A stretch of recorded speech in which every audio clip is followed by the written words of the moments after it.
Hello, and welcome to the ScrubPod podcast, where my pod of scrubs and I seek to provide the highest quality entertainment.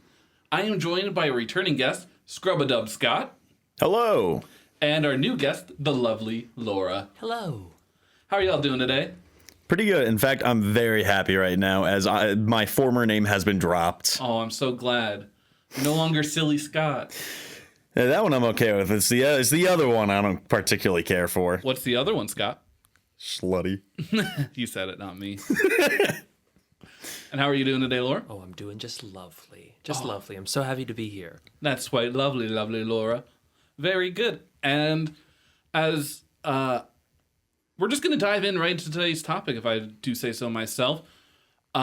Tomorrow, as at the time of this recording, is the release of Lorwyn Eclipsed, the newest Magic the Gathering set taking place on a plane of Lorwyn / Shadowmoor, a Celtic fairy tale inspired world of elves, legally distinct hobbits, goblins, treefolk that exist in a permanent day and then transform into a different personality during a night.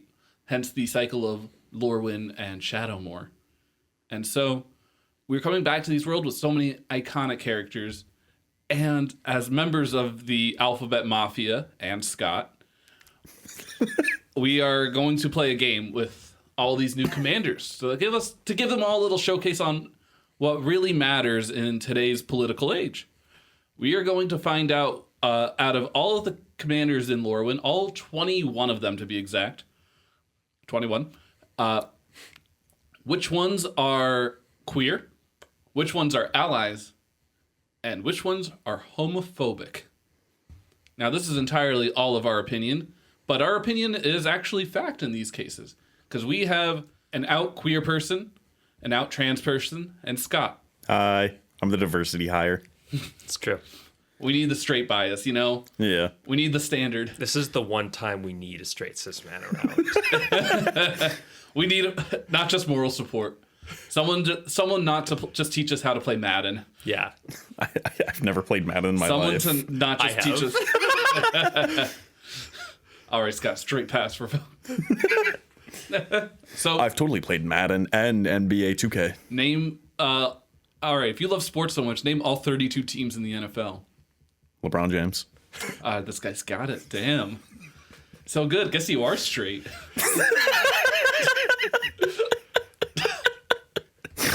Incredible. I know my sports. What can I say? I played football when I was a kid. Hey, yo. What were you footing? The ball.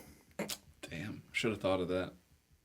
It could be better than this, you know, but You have to think, Andy. Think. this is a prime example of the highest quality entertainment, you know? I'd say so. Yeah. But we're going to get started with our first character, High Perfect Morcant. For 2 black-green, for a 4/4 elf noble, when High Perfect Morcant or another elf you control enters, each opponent blights 1, which is a new mechanic. They each put a -1/-1 counter on a creature they control. And you can tap 3 untapped elves you control to proliferate. Activate only as a sorcery. Once again, proliferation is choose any number of permanents and or players, then give each another counter of each kind already there. So, I'm going to pass around this picture of High Perfect Morcant, who is this elven queen sitting on a throne. Very let me take a look at the picture again. I want to say loose to non-existent clothing, like Yeah, quite voluptuous features, one could say. yes. This is the armor they would have on women on fantasy games in the 90s. Yeah. Very non-functional. But more importantly, she has hooves, and she is outwardly having these hooves. I never noticed that before. Before I took a real good look at that. Okay, Strady, you're not looking at the hooves. Now look. I'm not a feet guy. I don't know. Okay, but what about hooves? No, not particularly a hooves guy either. I'm not a big fan of the deer population. You're not a Hoovian? No. Is that what they call themselves? I have no clue. But I believe it though. so let's start this off with you, Laura. High Perfect Morcam. Is she queer, homophobic, or an ally? I think she's queer. You think she's queer? Why do you think she's queer? She proliferates. She's an elf. Elves are already kind of androgynous, right? They're a little connected to both. And also she proliferates more elves. She's got the little outfit on, the little bangles. It feels for the girlies, you know? Mm-hmm. Scott? Queer. Queer. Why so?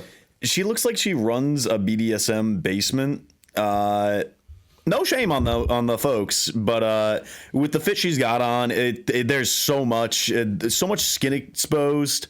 There's just a lot going on, and she kind of gives like a more dominant vibe. Yeah. I am going to use one of my 3 options to actually give a secret 4th option with this one. I think she's a homophobic queer.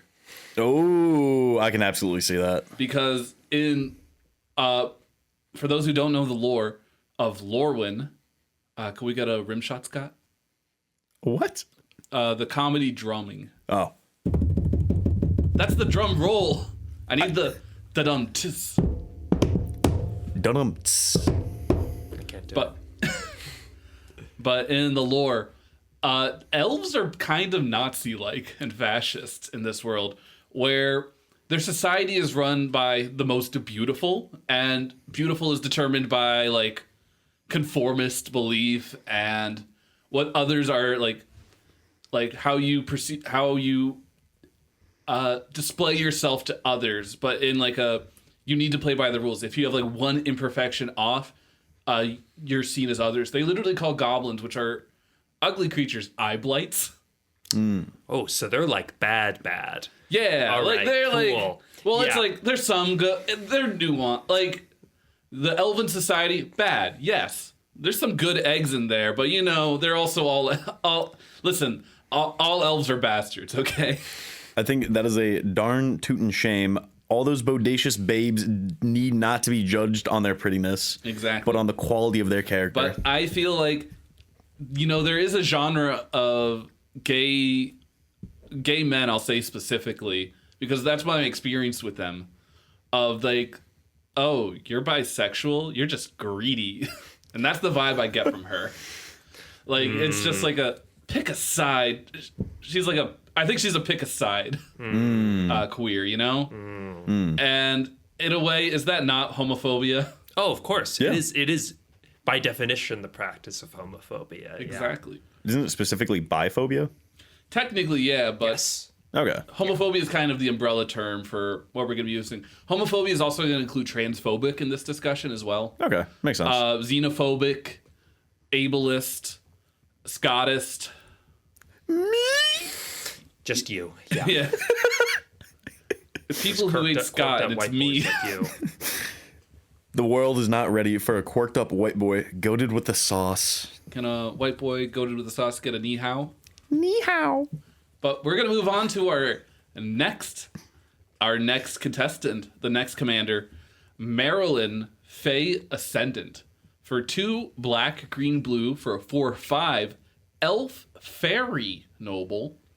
She is flying, and whenever Marilyn or another elf or fairy you control enters, exile the top 2 cards of target opponent's library. Once each turn, you may cast a spell with mana value less than or equal to the number of elves and fairies you control from among cards exiled with Marilyn this turn without paying its mana cost. So she is trying to encourage you to play elves and fairies in kind of like a duo typal deck. And she rewards you by just giving you your opponent's cards. And looking around, she has some very lovely horns that are kind of wrapping around. Ooh. Elves in this world have horns, by the way, which I think is like underutilized, you know? I mean, it's a great way to show them connected to like Pan and other like satyr-like. Yeah, well, other like indigenous deities from Celtic and kind of central like Germanic folklore and stuff. And she's wearing a dress that's made of plants and flowers, and she's surrounded by tiny little fairies. So I'm going to start by saying queer. Would you care to explain why? See, I would say ally, but in like the high school, I'm going to GSA because I'm an ally and I'm here to help, not for any other reason type of way.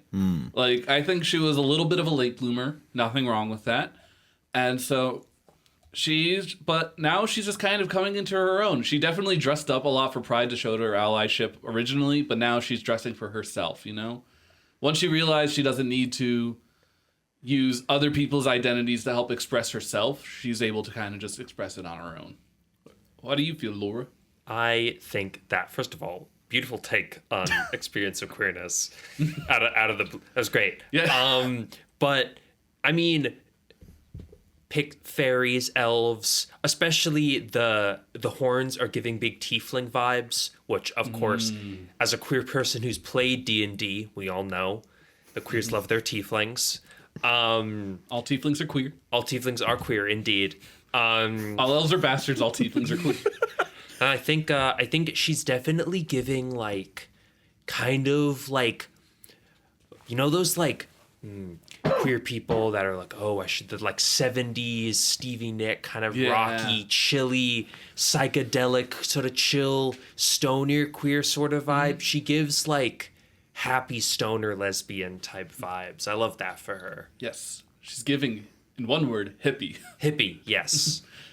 I just keep imagining, if she's at the Stevie Nicks concert and Stevie starts playing Edge of 17, she needs some serious twirling room. Oh yeah. For her to just twirl around. Yeah, she's got to have a big colorful skirt and she's got to spin it. I think I go ally for this. I can definitely see the queer route of things. Absolutely. But I feel like I knew a lot of people that kind of had this style that were just very heavy on the allyshipness, to put it in a word that's totally real. I can't quite explain it, of why. It feels almost queer. Or she feels almost queer. It's just something about it. Something about her vibe just doesn't quite fully set it for me. I think it's because she also has every color of the rainbow in her art. And the flowers. Could be. And her green skin. But Marilyn's cool. Her original card was very dickish and mean. But we'll get to that when we talk about the Evil Women's podcast. We're going to move on to the next one. And this is actually a 2-for-1. Because Lorwyn Eclipsed has a bunch of double-faced cards. Mm-hmm. So it's two sides of the same creature. And as we mentioned before, Lorwyn has a morning side and a night side. Lorwyn and Shadowmoor. Two halves of the same coin. And so we're going to talk about Irdu, Carrier of Dawn, which for 3 white is a 5/5 elemental god. It has flying and lifelink. Creature spells you cast have convoke, so you can tap creatures to pay for mana cost of other creatures. And at the beginning of your first main phase, you may pay 1 black mana, and if you do, you transform Erdu. And Erdu transforms into Isilu, Carrier of Twilight, a 5/5 elemental god with flying and lifelink.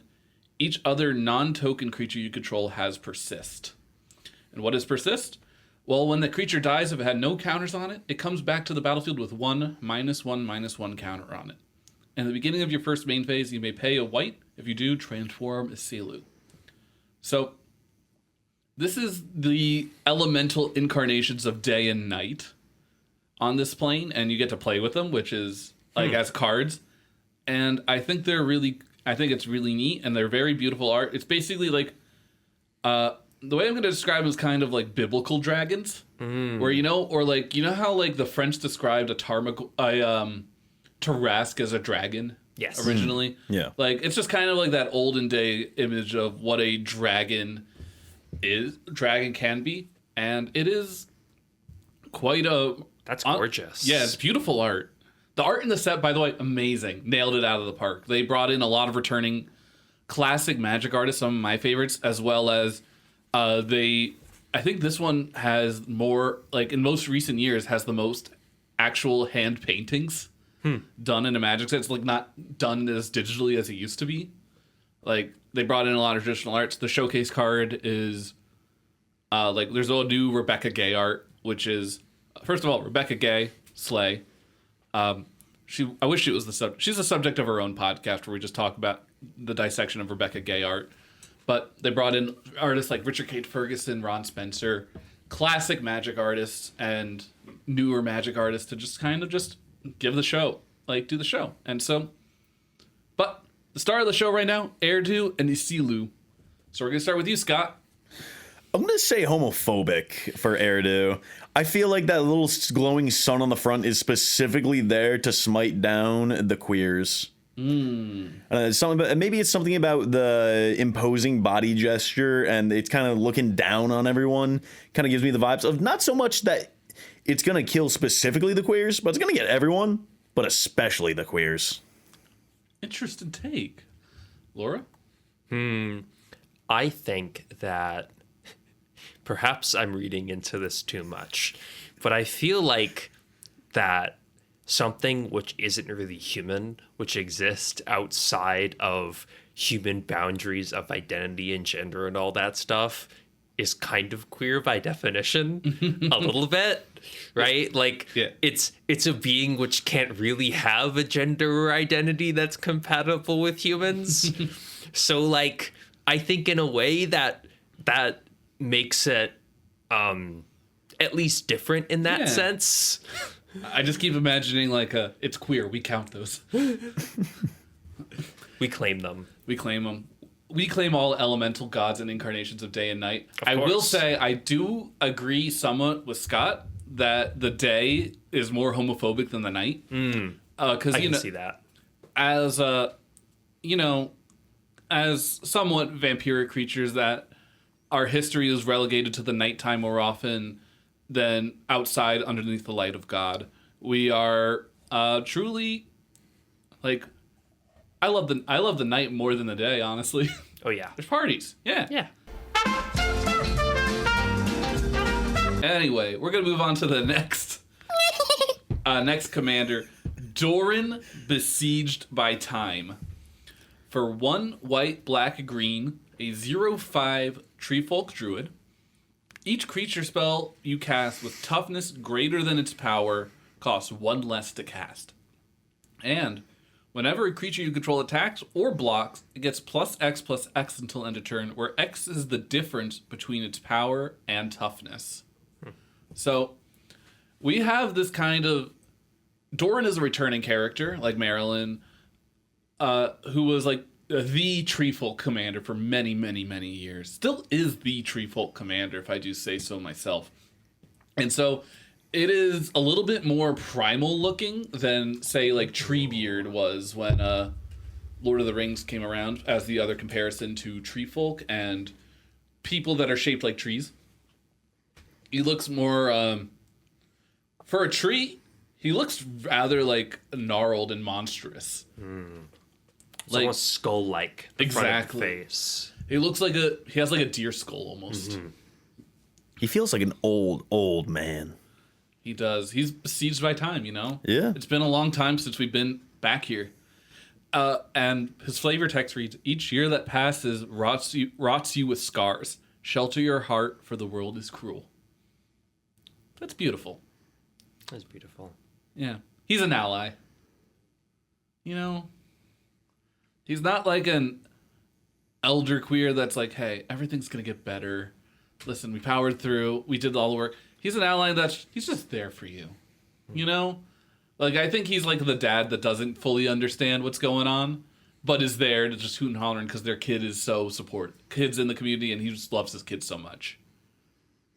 I'm going full homophobic on this guy. Like, this man, like, this is a southern man down in, like, back in, like, the 50s and 60s. That's what I'm getting from him. Really? Yeah, honestly, he looks old and mad.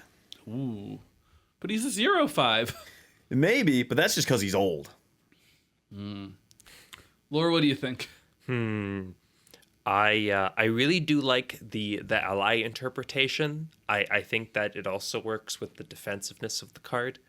I do get that. I think that there's definitely a great vibe from like old people who have kind of actually taken lessons from life and realized to accept and understand others. And even if they themselves don't fully understand, they can just move on with their lives and accept that people are different.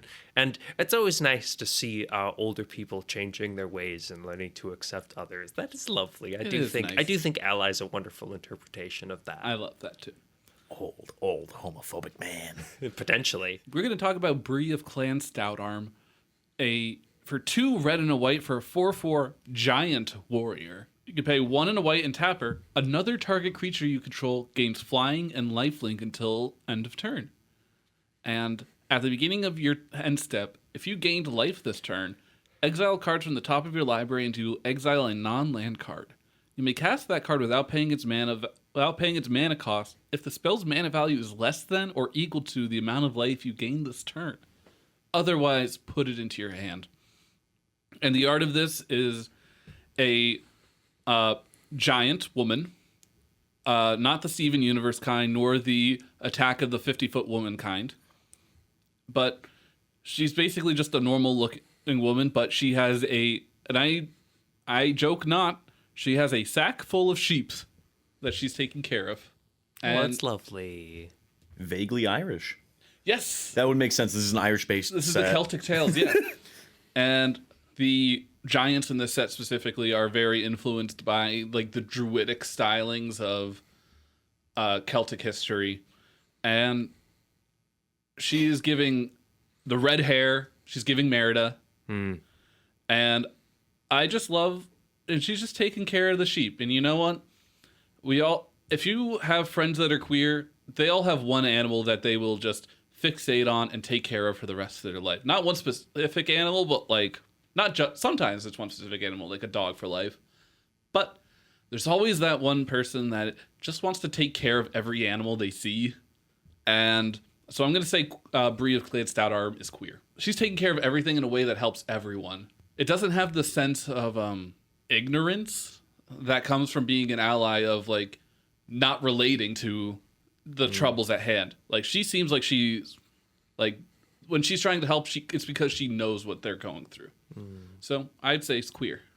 Laura? I would also go with queer because, I mean, what queer woman does not want to have a little farm and a bunch of little sheep? It's cottagecore. Exactly, it's cottagecore.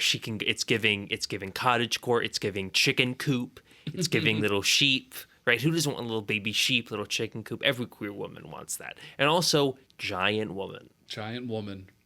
More woman to love. We really did only gloss over the giant woman part of that. Yeah, giant woman. I think I could see her as an ally. I don't know what it is. I feel like I can see her with a husband, but she's at every farmer market. She's like in the streets protesting with them. Very much involved in the community, but still straight. Straights, am I right? Straights. I don't know.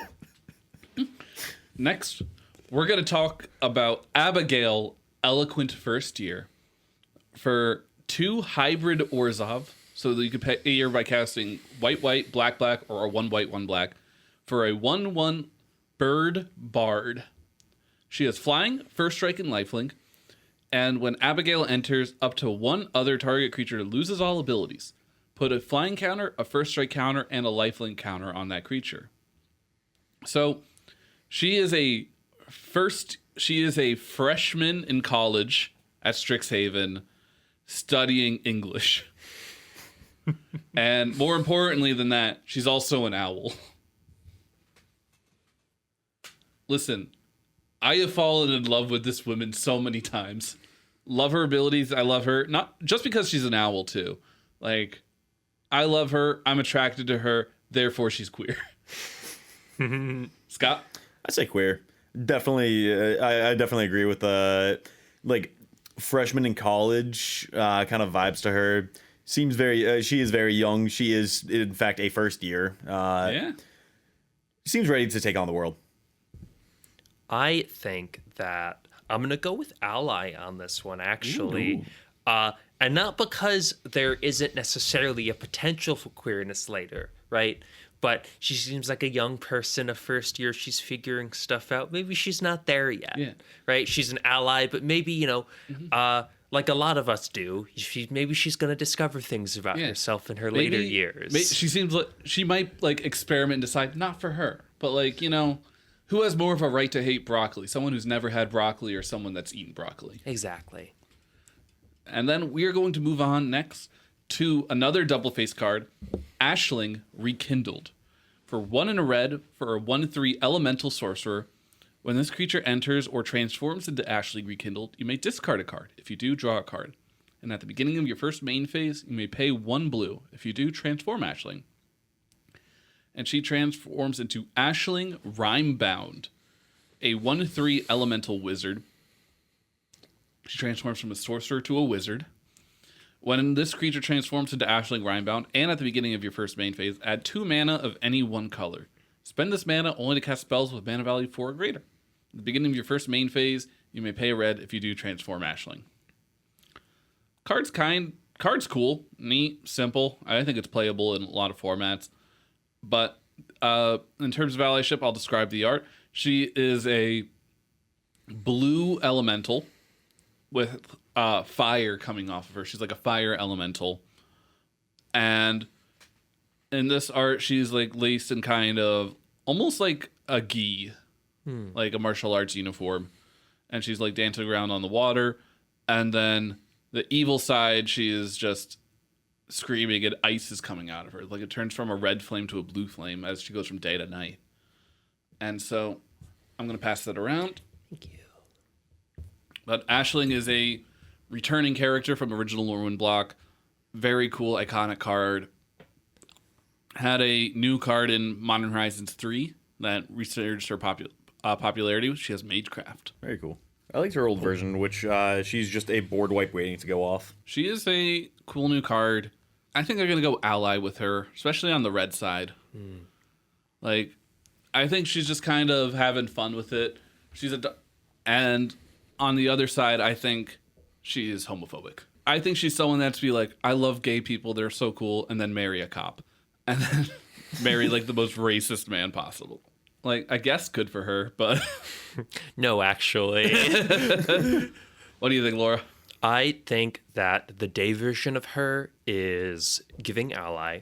But, I mean, the night version, she has a death hawk made of fire, right? She's screaming. It has more punk vibes. I think that's queer. I'll be real. I cannot get a read on her. I'll be so honest. Your gaydar is kaput? It is failing me at the moment. Interesting. Okay. But, yeah. We're going to move on then, I guess, because Scott doesn't want to give us an answer. Straights, am I right? Yeah. The art's beautiful on that one. Art is beautiful. Yeah. All the art. The red-blue flame transition is really cool. And then we're moving on to another double face card, Grub, storied matriarch. For 2 and a black, you have a 2/1 goblin warlock. Goblin these warlocks. With menace. And when this creature enters or transforms into Grub, storied matriarch, return up to 1 target goblin card from your graveyard to your hand. At the beginning of your first main phase, you may pay a red, and if you do, transform Grub. And Grub becomes Grub Notorious Auntie. 2/1 goblin warrior with menace. When Grub attacks, you may blight 1, which means put a -1/-1 counter on a creature you control.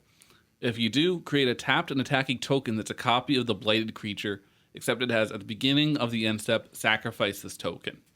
At the beginning of your first main phase, you may pay 1 black if you do transform Grub. And the art, she is a goblin, but she has like a very long neck.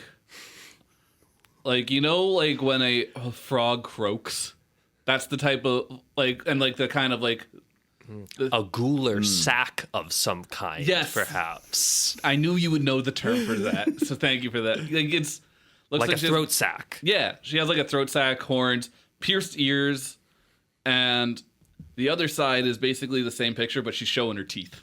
But oh, she is very frog-like. Yeah, I love it when goblins are a little bit more amphibious looking than, say, reptilian looking or a little guy looking, devilish, I would say. In the original, because kobolds are originally, I think, speaking of native European mythology, kobolds, I believe, are German.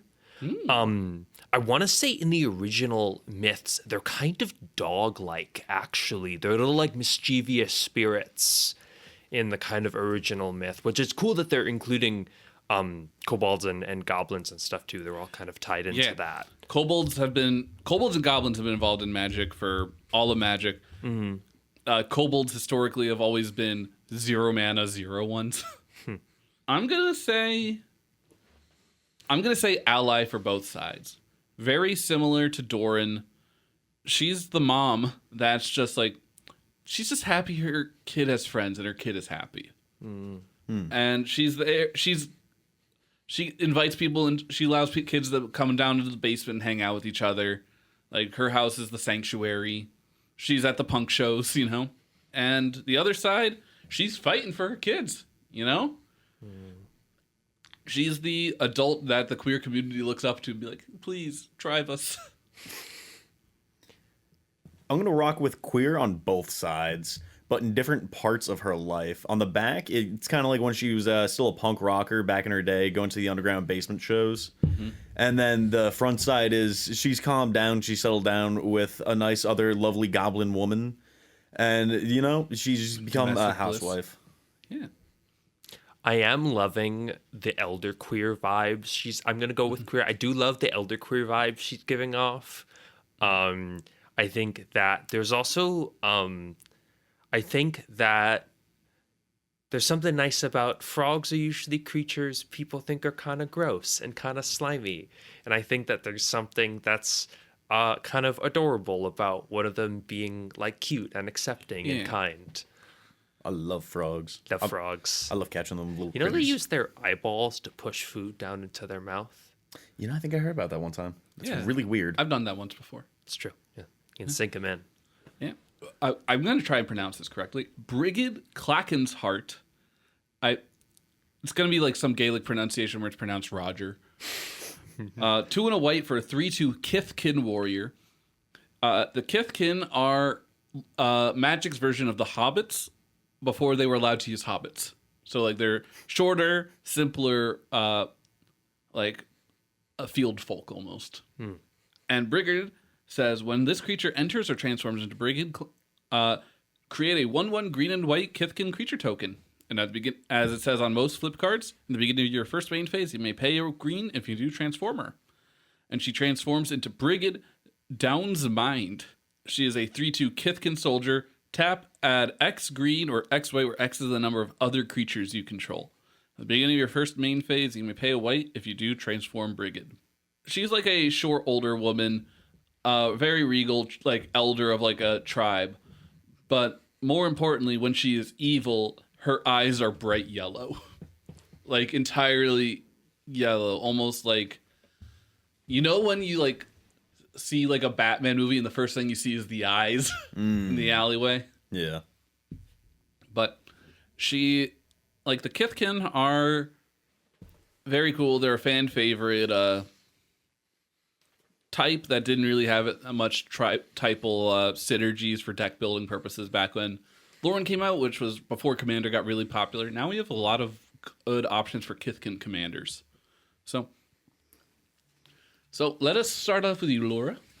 I think she is gonna be an ally. She seems like a person who cares about her community, cares about her people, and will like watch over and protect queer people because they're a part of that community, but also in the sense of just watching after her people. She's a leader, right? She's a clan leader. A clan? A clan of nice little hobbits, nice little Kithkin, right? But yeah, she's given leader ally vibes to me. I'm getting ally vibes from her, definitely. But on her backside, she really needs to get her liver checked out. Yellow eyes are a very, very clear symptom of there's something wrong with your liver. Yeah, Jaundice. She's just jaundicing over. She's got jaundice, and it's giving her the powers of Gaia's Cradle. I don't know what's going on with that, but it's an issue. And listen, if you have enough psoriasis, you too can tap for however many creatures you are. Oh, the yellow comes from urea. That gets into your tissue. Urea? It's urea. No, urea. Urea! I found gold! Urea, I found jaundice. Look here, jaundice. Oh no, there's psoriasis up in they them hills. Oh, I love the good old-fashioned non-binary prospector. Fun fact, 1949ers, are they them pronouns? There were so many pioneer folks, we had to create a whole gender. But I'm going to agree with y'all, ally. But on the backside, I'm going to say homophobic as well. Because the front side, ally. Yes, she loves Drag Race. Backside, homophobic. She calls the police on cruisers. Mind your business. Mind your business. What we're doing behind the gym is none of your business. Yeah, come on. This YMCA is for some men. Yes, listen. The M in the YMCA stands for male. Okay. What is a cruiser? A cruiser is a gay man that would go around looking for other gay men, so that way they could hook up, usually in public places in secret. Oh. Because they didn't have anywhere safe to actually do that. Yeah. Right? Or a lot of them were married or in relationships, or they were too afraid of coming out. And They didn't want anyone to like a neighbor to see, or someone, or like a boss, or someone that would tell them. Someone that would tell someone, and a rumor to fly around. yeah. So they just wanted to do it anonymously, right? You don't know the guy's name. He doesn't know yours. You see each other. You go somewhere. You do it. Then you part ways. Mm-hmm. I knew a guy like that. His parents were very supportive. He did not need to do it in public. Maybe he wanted to. Yeah, listen. I think that was it. Sometimes it's kink, sometimes it's for safety. Yeah. Sometimes it's for both. Yeah. Checks out. But we're going to talk about a merfolk wizard. Sig, Wanderwine Wisdom. 1 in a blue for a 2/2 merfolk wizard. Sig can't be blocked. When this creature enters or transforms into Sig, Wanderwine Wisdom, target creature gains, whenever this creature deals combat damage to a player or planeswalker, draw a card until end of turn. And you can pay a white at your first main phase to transform it into Sig, Wanderbrine Shield. A 2/2 merfolk rogue that can't be blocked, and when transforms into Sig, Wanderwine Shield, target creature you control gains protection from each color until your next turn. So, very cool card. You can either have a creature become unblockable, essentially, for 1 turn, or you can have that creature draw you cards when it deals combat damage. So, you kind of want to do both, but it's interesting to see what you can do with these types of shenanigans. But in terms of looks, it's a merfolk, and he has like a little Davy Jones beard. He's another like older, like teacher character in the Magic story, but he's a merfolk, so he gets a lot more points from me. And the other side is basically him, but he's like casted spells, like he's doing like abjuration magic. Andy, are you applying that queers are aquatic creatures in nature? Yes, I am. Have you not read Shadows over Innsmouth? No. Oh, you should know. Queers come from the water. I don't read a lot of books. I'm trying to start, though. It's a short story. It's pretty good. It's very good. It's a very good Lovecraft story. Yeah. Oh, very cool. Mm-hmm. I'm planning on reading Moby Dick next. You know about the Moby Dick night at I think it's the Rhode Island Whaling Museum? They have a Moby Dick night where, like, on the anniversary of when it's published every year, they do a nonstop public reading of Moby Dick, where they have different guests come in and read for like 30 minutes before they switch out. And you can stay, it's like come and go, stay as long as you want. But yeah, they just do a public reading of it because like the whaling industry was just so big and important there. And Moby Dick is probably the best. If I had to say there was a best book about New England whaling trade, I'd say it's Moby Dick. Mm-hmm. Frankly, I can't think of anything else. Yeah. I mean, Moby Dick is up there with like one of the fundamental kind of founding works of modern English literature. Yeah, it is. To describe it as, I wouldn't describe it as part of American canon. I describe it as the American literature canon. It's up there with like Ulysses, Paradise Lost. Mm-hmm. It's part of this kind of I don't know, pantheon of of pieces of literature in a lot of Western civilization, at least. looking forward very much to reading Moby Dick, and I'm very glad to find a book that's just about some dude trying to kill a whale and nothing else. And Nothing else at all. Nothing else. And that makes me so happy. I hate symbolism. One of my favorite books, Moby Dick. No frou-frou symbolism whatsoever. It's like what I love about Moby Dick is that there's people with PhDs in parts of Moby Dick, right? Like, it is such a studied piece of literature. Yeah. I just love the idea that they're like, quick, I'm dealing with an emergency on page 47 of Moby Dick. It's like, sorry, my PhD only goes up to 46. Yeah. Can't help you there, buddy. Fuck. Tell you what, you're screwed. If you want to know the implications of Ishmael's dream and how that relates to the death of Protestantism in America, you're on your own there, bud. Yeah, I really got to read this book now. What the fuck? Yeah. High school never made me read it. It's a good one. Yeah, it's a good book. And speaking of which, yes, I do think Sig Water Wine Wisdom is gay. Queer. What do you think, Laura? I think that I don't know what it is. He's giving like a tranquil ace kind of vibe that's very queer. Very like tranquil arrow ace, kind of rolling through the ocean, being a little fish man. Yeah. Listen, I don't care about having sex with anyone. I just want to go fishing. I just want to go fishing. I want to go fishing. You can go fishing after you finish your book report on Moby Dick. Yeah. I'm starting a book club for it. You think I'm joking on that? What are you calling it, Scott's Dick? No. We have a name for it. You have a name for your dick? Several people, apparently. Yeah. I don't have a name for my dick. I did have one guy name it, though. I don't know how I feel about that. No, but the name for my book club, I remember it being an acronym. I cannot think of it off the top of my head. But to go back to the original question, it is titties. Truly intelligent topics that inspire Everyone? Edric Scholasticism. Here's the full name. Truly intelligent topics that inspire erudic scholasticism. I read it wrong, yeah. Yeah, I'm quite don't worry. sorry. You learned that word on the second day of book club. That's a bit of a big word for you, Scott. Damn! Well, the S doesn't stand for smart. I'm trying to read so I can get smarter. It's true. No, Yeah. but to go back to our original question, I think he goes from queer to violently homophobic.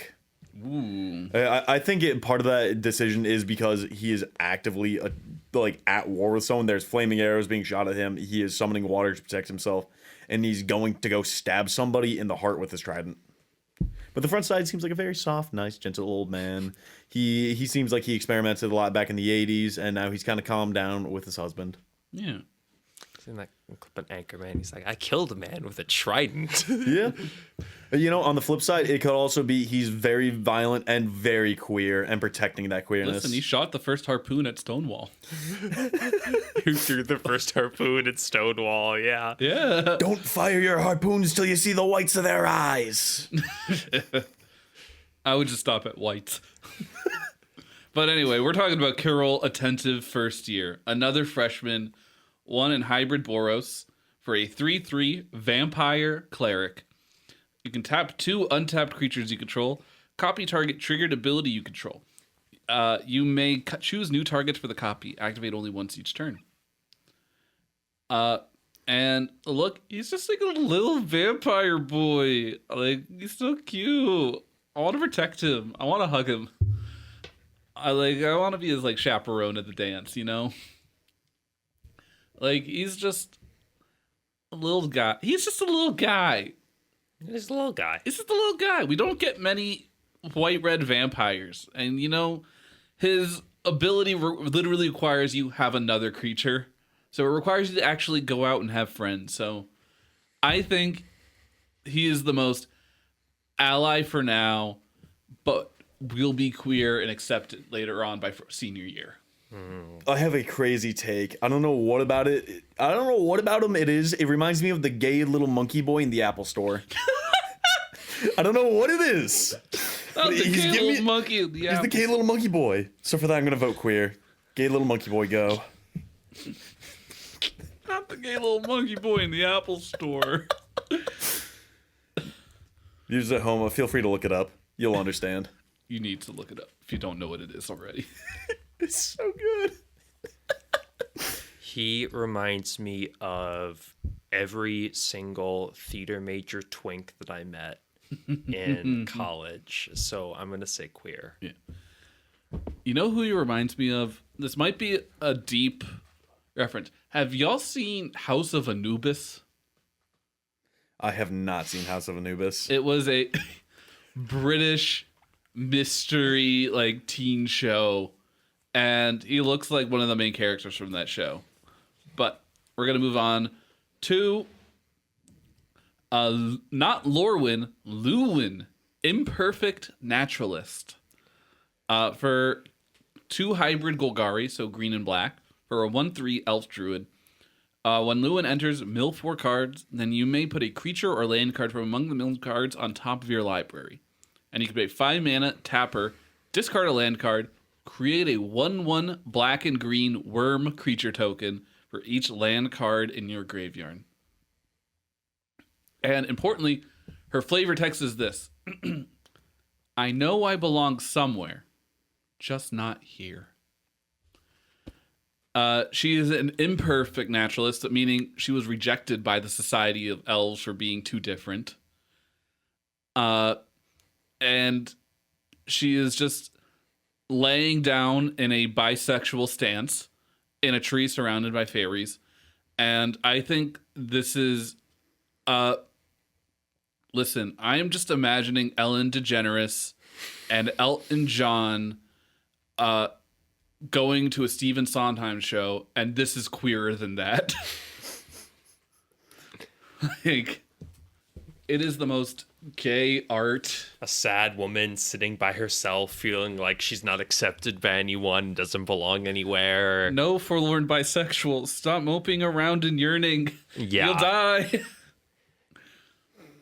I'm gonna go queer, and she looks very androgynous, but I think that's kind of a thing with all the elves of this set. Yeah, they're so androgynous, like if a man and a woman had a kid. Half man, half woman. Half man, half woman. But also queer because of the flavor text. Yeah. What do you think? Queer, 100%. Yeah, 100% queer. The yearning that woman must feel. Oh God, intense. I listen. I know she's blasting Lucy Dacus right now. Oh yeah, at volumes that would destroy normal human eardrums. Yeah, there's some sapphic yearning going on there. Yeah, she's a bad day away from becoming a boy genius lesbian to becoming a mountain goats lesbian. Yes. I'm scared to ask what a boy genius lesbian is. Very much so. Next, we're going to talk about Saynar, innovative first year. Another first year. A lot of freshmen in the set because the story is a bunch of freshmen from Strixhaven get lost in Lorwyn.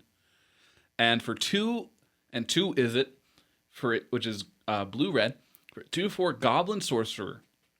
And he has Vivid, which is a new mechanic in the set.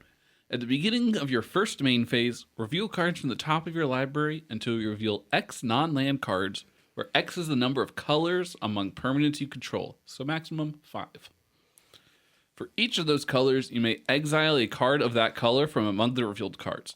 Then shuffle. You may cast the exiled cards this turn. So, what it basically does is, at the beginning of your first main phase, if you control Saynar, he's red and blue, you exile 2 cards, you can play them. If you have creatures that are more colors, you can draw up to 5 extra cards, basically. Really good card. It's basically drawing 3 cards a turn. And he's a goblin, but he's a different style of goblin from like the frog-like goblins. He's more monkey-looking goblin. He has like tufted up fur that's like going almost in like a garden gnome cone-heady type of way, but it's painted red at the tips. And more importantly, he has he's conjuring some magic. He's very cute. He's got tiny little tusks that are coming up. He is a very looks like a sweet guy. looks like a sweetheart. I'm gonna call him an ally though, just because it seems like he doesn't have he's too busy thinking about magic to really think about his own identity. At times, I think he's just focusing on, listen, I like what I like. I'm gonna do my magic thing. I guess I like girls. That's fine with me. But I have friends that are a little bit different than me, and that's okay. I'm just still gonna keep casting my silly little spells with them. I think that you're onto something with him being a little nerd. Definitely there. I think that I'm gonna say queer just because I've known many a tiny trans mask man in my life, and I can definitely see the tiny trans mask vibe from him. I'm gonna go with ally. I like what Andy was saying with the just too obsessed to try to figure out anything, and it's kind of just like, okay, yeah, I like women. Because generally speaking, I mean, I spent a lot of my early years just not giving a shit about anything except for my fucking special interests, and then only once I got into high school, then I started going, okay, yeah, I'm gonna start figuring out how to date people. Yeah. I'm going to keep my answer of ally, but Lori did make a very good argument about transmasculine, and it has me thinking about that. All right. Next on our list, Tristan, Callous Cultivator, 2 and a green for a 3/4 elf druid with Death Touch. When it enters or transforms into it, mill 3 cards. Then if there's an elf in your graveyard, you gain 2 life. You pay a black to transform him into Tristan, Penitent Color, a 3/4 elf warlock with Death Touch. Whenever transforms or mill 3 cards, then you may exile an elf card from your graveyard. If you do, each opponent loses 1 life. And I want to describe him as L wrong, because he just looks kind of like generic Tolkien fantasy elf, but not kind of swagless. I mean, even the crown resembles the one that he has in The Hobbit. Is that his crown or is that his head? I think it could be.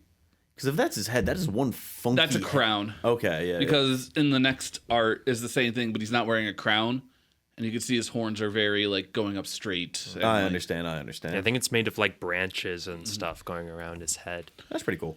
But he wants homophobe. Straight up. I don't have too many words to explain it other than the fact that he looks like he'd shove me in a locker. Yeah, he's homophobic. Definitely homophobic. Oh, holy shit, homophobic. I'm getting a closer look at him. Yeah, think average 80 early 2000s coming out queer movie. This is the guy that shoves you in the locker and spits on you. This is the quarterback for Bottoms. Yeah, I was with you on the quarterback part. You lost me at the second. Bottoms was a movie. Oh, okay. I was thinking you were meaning the other Bottoms. No, I was not. But this is a podcast about queerness, so I do not hold it past you. Yeah. Next, we have Tam, Mindful First Year, 1 in a hybrid Simic, blue-green, for a 2/2 Gorgon Wizard.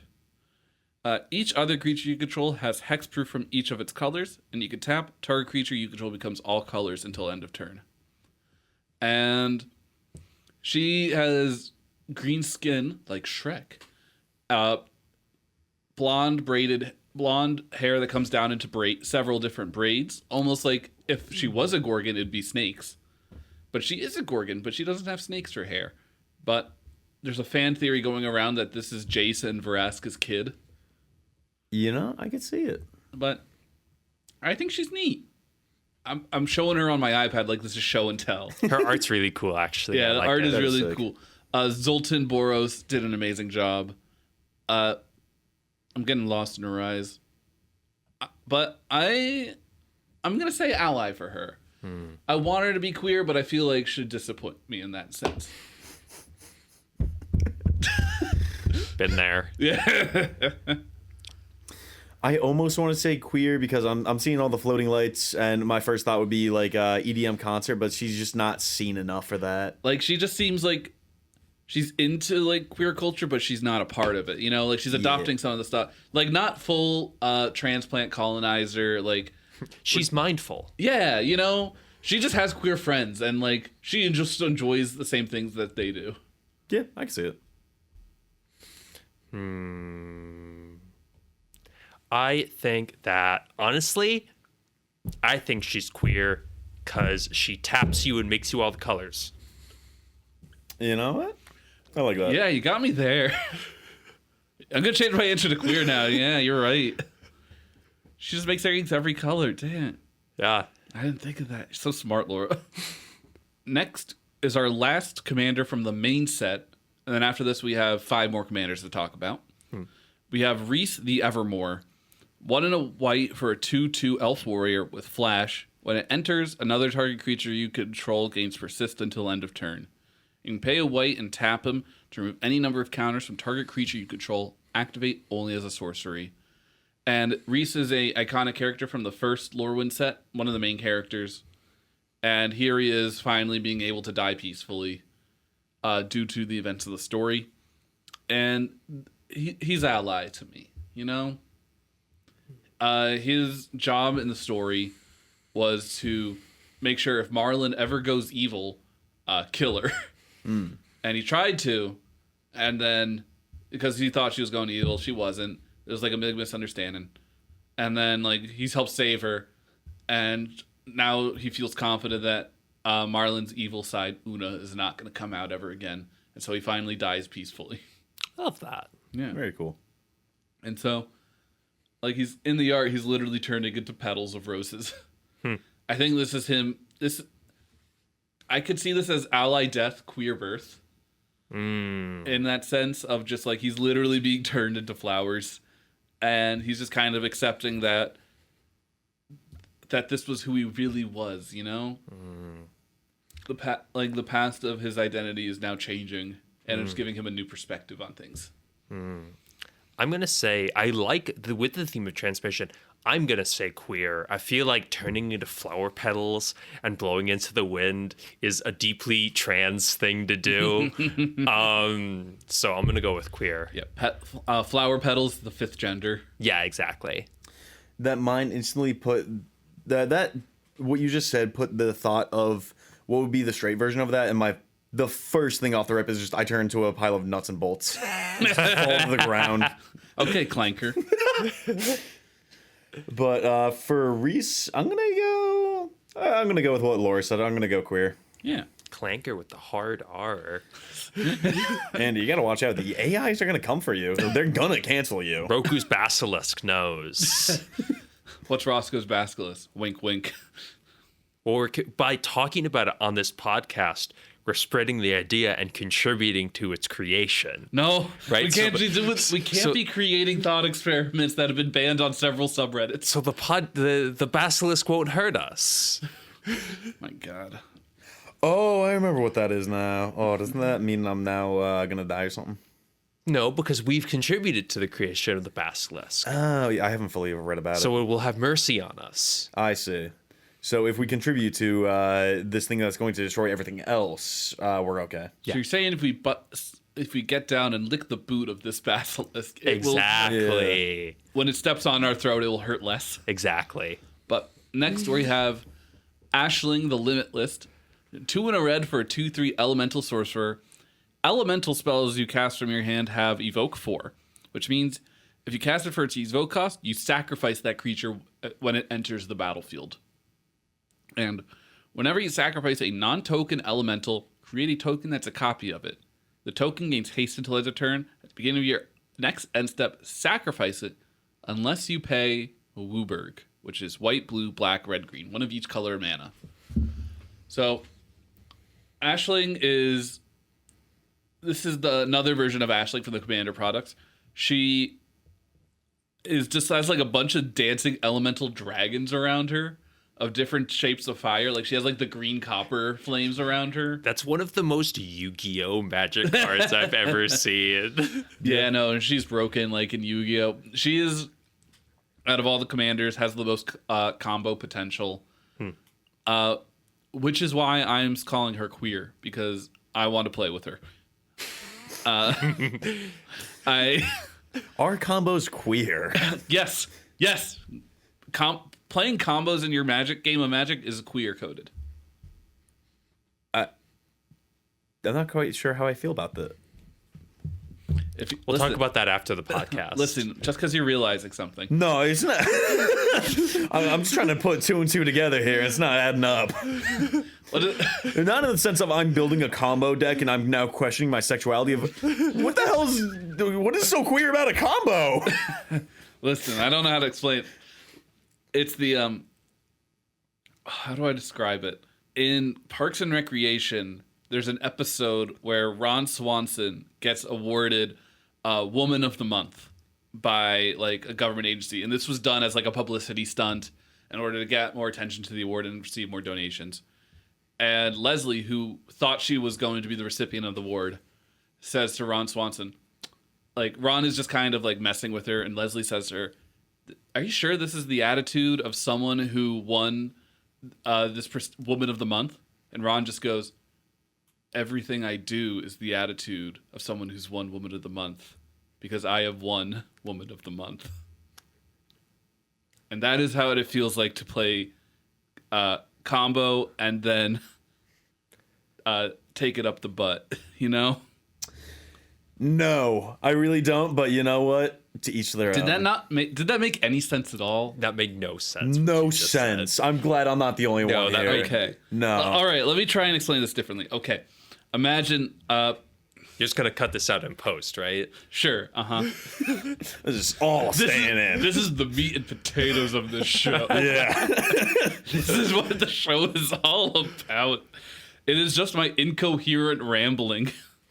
But it's straight people are just casting fireballs. Allies are trying to play the game, make it longer, but make it harder. Queer people just want what they want to do, and they don't want to care about anything else. They want to make it longer and harder? Faster and stronger. What is this, some kind of Daft Punk? What are you, some kind of Justice Cross? What is this, some type of avalanches since I left you? What is this, some kind of graduation? Allow me to reintroduce myself. My name is OK Computer by Radiohead. What is this, Twin Fantasies? By Car Seat Headrest. Yes. Speaking of Twin Fantasy by Car Seat Headrest, what is everyone's sexuality interpretation of Aisling? Oh yeah, I forgot that was the question we were talking about. I mean, I think it's pretty. I think it's pretty queer, right? She's got multicolored dragons. We got all these colors. We got the horns. We got big foofy hair. I think it's very queer. Queer, head of the pride float. Oh yeah, very much. Yeah, if there was ever a boat of queer people, that's the mast. Like the that's like on the front, like a mermaid on the prow of a ship. Exactly, that's on the front of the ship. That's on the front of the SS Queer. Yeah, 100%. Next, we have Anti-Ool Curse Wretch. For 1 Enjund, 1 black, red, green. For a 4/4 Goblin Warlock, she has Ward, Blight 2, and whenever 1 or more -1/-1 counters are put on a creature, draw a card if you control that creature. If you don't, the controller loses 1 life. And the art is a goblin very similar to old Auntie Grub from earlier this episode, where she has a little bit more bulbous and like froggy, and she looks like that the sea monster guy from Resident Evil 8. But she has one feature that I'm going to point out as I share this picture with the rest of my guests that's going to help determine a vote. She has a lot of different tongues on her tongue. Oh yeah. Yeah. I count 3 just out of a cursory glance. Yeah, she's got 3 tongues, you say? 3 or 4 tongues. Exactly. That's exactly what I'm saying. We all know what's going there, and it's not just for bubblegum. So you can have I'm not gonna say that actually. You don't want your digital footprint. No, actually, after careful reconsideration, I'm not gonna say what I was about to say about tongues. Once we start a Patreon, this will be behind a $100 deal. It can be in the members only video. So with that, we're gonna move on. You don't even get to know anyone else's opinion. But we have the Reaper, King No More. Sir, black, red, and a green, or just 6 generic mana for a 3/3 Scarecrow. When it enters, put a -1/-1 counter on each of up to 2 target creatures. Whenever a creature an opponent controls with a -1/-1 counter on it dies, you may put that card onto the battlefield under your control. Do this only once each turn. It's hard to describe what this guy looks like. Yeah, it is. Like, those stroke tests where can you recognize anything in this image? He looks like he's melting. Yeah, he looks like a rotted pumpkin with claws. I think that's kind of the point. And another thing, in the art, there is a swirling mist of rainbow light in his hands that he's kind of clutching. But I like to think of it as him destroying it, because this is the most homophobic looking guy I've ever seen. His cards, literally all they want to do is just kill your opponent's stuff. And that's not really the gay way. He wants to kill your stuff. He wants to kill my stuff. He wants to kill everyone's things. Definitely homophobic. Make everyone weaker. He wants to bring things back to the way they were. Back when you couldn't have a husband. You just had a roommate for 20 years. And he's a king? Yeah. King No More. He was a king. Yeah. He's a product of the past, Yeah. He was ousted by all the rest of the queers of this set. Exactly. He's just... Listen, he just kept showing all, the Tumblr baddies, 4chan memes, and suddenly, they're like, why does no one want to talk to me? I'm a nice guy. I'm a nice guy, yeah. I'm a nice scarecrow. I'm a nice scarecrow, man. Why don't these ladies want to talk to me? It's their fault. Mm-hmm. Yeah. It's because they're gay. They don't want to talk to me. Why is everyone gay? Yeah. Why can't they just be normal? Mm-hmm. Yeah. But next we're going to talk about Mass of Mysteries. 1 white, blue, black, red, and green for a 5/5 elemental with first strike, vigilance, and trample. A nice ladle of keyword soup for Scott. I love keyword soup. At the beginning of combat on your turn, another target elemental you control gains Myriad until end of turn. What's Myriad? Well, whenever it attacks for each opponent other than the defending player, you may create a token copy that's tapped and attacking that player or a planeswalker they control. Exile the tokens at end of combat. And this is an elemental in the sense of, what the hell's going on? It's pink, it's red, it's like a horse with claws, but more importantly, it has spikes growing out, crystals growing out of it. It almost looks like an old-fashioned unicorn before it was co-opted by horses. Yeah. I'm still mad that unicorns turned into horses with horns. I will never get over that. Horns. Anyway. It looks like a little it looks like a monster that a 3 or 4-year-old drew with a crayon that somehow got turned into a real thing. And no, sorry, keep going. Because it's a little pink pony, I'm going to say queer. Pink Pony Club, yeah. Chaperone has claimed it. Yeah.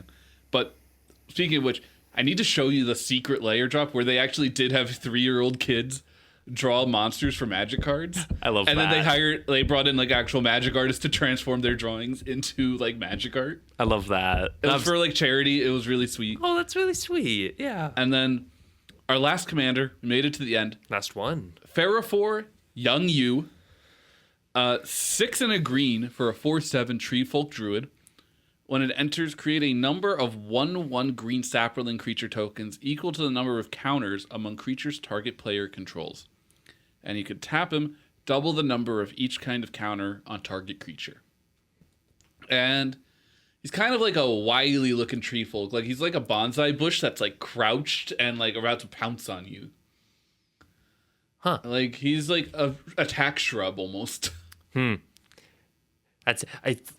got a bit of a proboscis. The mouth is kind of hanging down. He has literally the curly branch nose. Yeah.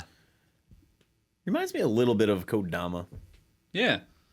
They're tree coated. Yeah, absolutely. Yeah.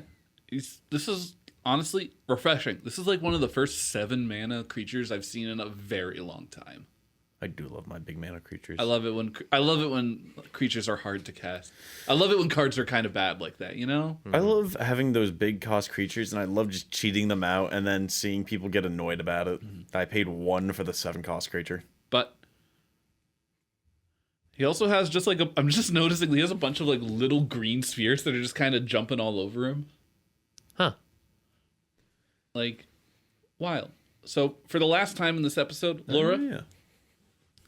is Farafor homophobic, queer, or an ally? You know, I don't want to end the episode on a negative note for me, but he does. He does look a little homophobic. He's got gloater eyed. He's sitting there crouching. He looks a little hostile. Yeah. Scott?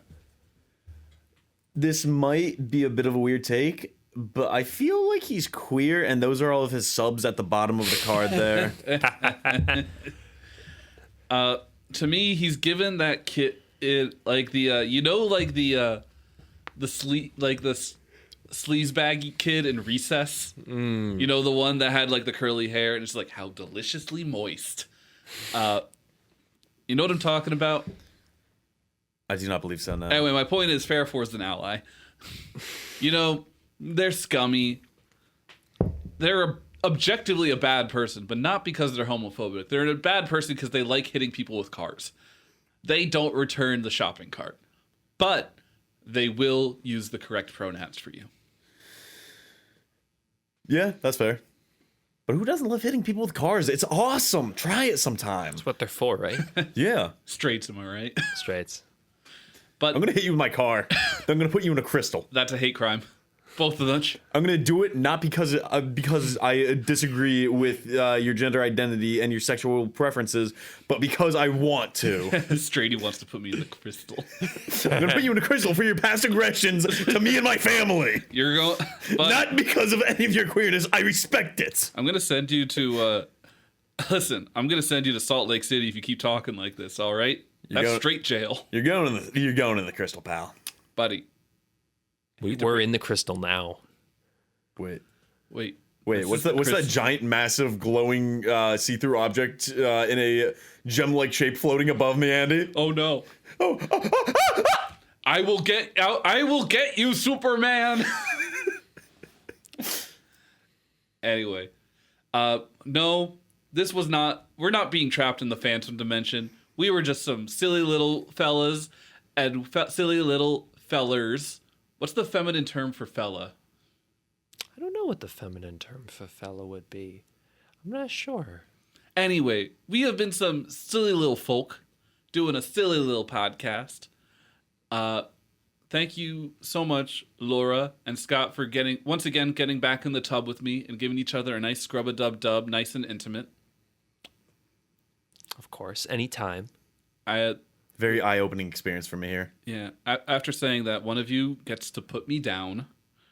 That'll be a members only video. Dibs. Yeah. All right. Scott is going to put me down after this. So I'm going to use my last words to talk about something I love, and that is you, the listeners, especially the ones that like, comment, and subscribe. Go down and tell us your favorite homophobic Magic character, your favorite queer Magic character, and your favorite ally. And if you disagreed with anything we said here, you're wrong, but let us know how we're wrong in the comments. And as always, with the end of our ScrubPod podcast, we're in the midst of trying out new slogans to end this on. So, Scott, what is your pitch for the end slogan to be for the ScrubPod podcast? No goblins were harmed in the production of this. Very good. Laura, do you have a pitch you would like to give for the outro of ScrubPod? Ooh, I don't have a good pitch right now, unfortunately. No, I'll have to workshop something later. All right. That was kind of a lame pitch you had there. It was pretty meta, though. Yeah. And I'm going to start it off by saying, original idea. No straights were harmed in the making of this podcast, but some goblins were. This isn't true. Andy sick the goblins on me. My leg is broken. Oh, I know. My message still stands. He'll learn that one day. I'm not a goblin. He's something much, much worse.